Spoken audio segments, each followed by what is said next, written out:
Yan guys, mag-gisa tayo ng bawang. Antay lang nating maano yan, maging aroma, mag-brown. Yan, nilagay ko na rin yung sibuyas. Sama na natin sa gisa. Antay lang natin medyo malanta-lanta yung sibuyas. Bago natin ilagay ang karneng kambing. Yan.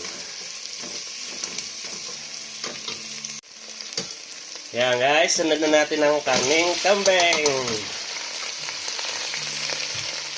Yan. Igisa lang po natin mabuti ang ating karne ng kambing. Napalambot ko na sa pressure cooker. Masyadong matigas ang ating karne ng kambing. Yan. Igisa lang po natin mabuti at antay na lumambot. Yan guys, ilagay na natin itong tomato sauce para sa ating kalderetang kambing. Yan.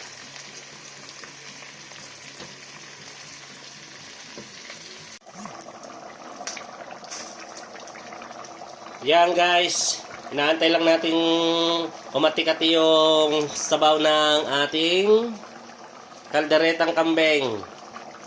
At lalagay na natin maya-maya yung patatas.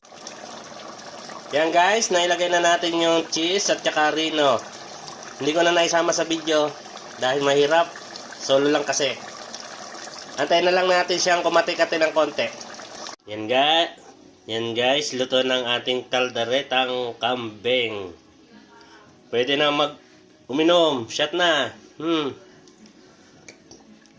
Tara, tagay na tayo mga ka-idol.